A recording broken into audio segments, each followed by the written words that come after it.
Ibrahim Traoré sends a message Uganda can't ignore. Hello everyone and welcome back. What happens when one leader stays in power so long that an entire generation has never known anything else? And what happens when people begin to question whether time itself has become a barrier to choice? In early 2026, a message traveled across Africa, from west to east, landing squarely in the middle of a country preparing for a pivotal vote. It wasn't a campaign speech, it wasn't an endorsement, and it wasn't meant to please anyone in power. It was a warning. Captain Ibrahim Traoré spoke directly to Uganda, but the meaning of his words reached far beyond one nation or one election. He raised a question many systems prefer to avoid. When leadership becomes permanent, who truly owns the future? Tonight, we're not here to argue personalities. We're here to understand why this moment matters and why so many are watching closely. Stay with me. Dear friends, to understand the significance of Ibrahim Traoré's message to Uganda, we have to step beyond the speech itself and look at what time does to power. Political authority is not shaped only by constitutions or laws. It is shaped by duration. And when leadership stretches across decades, accountability quietly changes form. 40 years is not just a number. It is an entire generational cycle. It means millions of citizens are born, grow up, and reach adulthood without ever experiencing leadership turnover. Institutions adapt to permanence. Expectations adjust. Over time, continuity begins to feel normal, even inevitable, and the idea of change becomes abstract rather than lived. Traoré framed Uganda's moment as a test, not of ideology, but of ownership. His argument was direct. If leadership has delivered progress, then open competition should pose no threat. And if it has not, the people must be allowed to choose another path. In this framing, elections are not ceremonial checkpoints, they are moments of truth. This distinction matters because many systems maintain the appearance of democracy while quietly controlling its substance. Ballots exist, dates are announced, institutions operate, but participation is shaped by atmosphere. When citizens sense pressure, uncertainty, or imbalance, their behavior changes. Some disengage, others comply. The process continues, but its meaning is altered. Traoré repeatedly emphasized that elections belong to civilians. This was not a rhetorical flourish. It was a statement about legitimacy. When civic processes are surrounded by displays of authority rather than trust, the message to citizens is clear. Participation is permitted, but only within boundaries set from above. For American audiences, this principle should feel familiar. Democratic systems are not defined solely by procedure, but by confidence. Confidence that participation is safe. Confidence that choice is respected. Without that confidence, democracy becomes performative. What makes Traoré's message distinct is what it avoided. He did not call for disruption. He did not encourage confrontation. Instead, he focused on calm, order, and dignity. His appeal was rooted in responsibility rather than emotion. That restraint reframed the issue from conflict to credibility. Another powerful dimension of the message was solidarity. Traoré did not speak as a distant observer.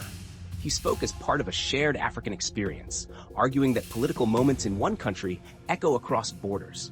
If peaceful choice is respected in one place, it strengthens expectations elsewhere. If it is undermined, it signals that permanence is protected. This regional framing challenges a long-standing pattern. African political struggles have often been treated as isolated cases, each contained within national boundaries. Traoré suggested something different, that democracy, like dependency, can be contagious. The role of youth stood at the center of this narrative. Uganda, like much of Africa, has a young population. These are citizens with the longest future ahead and the greatest stake in decisions made today. Traoré addressed them not as supporters of any party, but as custodians of tomorrow. This matters because long-standing systems often depend on fatigue. When people grow accustomed to continuity, disengagement becomes a stabilizing force. Low expectations reduce pressure. Participation disrupts that balance. Traoré also highlighted the conditions surrounding political competition. When access is uneven, when rules are applied selectively, competition exists in name only. The presence of institutions does not guarantee fairness if outcomes are shaped before participation begins. His question was pointed. If leadership is confident in its record, why restrict debate? Why manage competition rather than welcome it? confidence, he implied, is demonstrated through openness, not control. International visibility played a strategic role in the message as well. Calls for observers and media attention were not framed as interference, but as transparency. Visibility makes processes harder to manipulate quietly. It introduces accountability beyond domestic narratives. There is an irony here. Global standards are often invoked selectively. Traoré turned that dynamic on its head, arguing that if democracy is a universal value, it should be consistently protected, not conditionally applied. What gives this message weight is its clarity. Traoré did not promise outcomes. He did not claim that change would be easy or painless. Instead, he emphasized responsibility, of leaders to trust citizens, of institutions to respect process, and of people to participate peacefully. For viewers in the United States, this moment invites reflection. It raises questions about how longevity in power is interpreted, how legitimacy is measured, and how often stability is confused with inevitability. Uganda's election, as Traoré framed it, was not about personalities. It was about restoring a principle, that leadership is temporary, conditional, and accountable. That authority is borrowed from the people, not owned by those who hold office. Whether this message alters events on the ground is something only time will reveal. But its importance lies in the fact that it was spoken openly, across borders, and without apology. Once the idea of choice is reasserted, permanence becomes harder to defend. And that is why this moment mattered. Not because it was dramatic, but because it was deliberate. Not because it provoked, but because it clarified. It reminded an entire continent and a watching world that democracy is not defined by how long one stays in power, but by whether people are free to decide when it is time to move on. So this moment is not just about Uganda.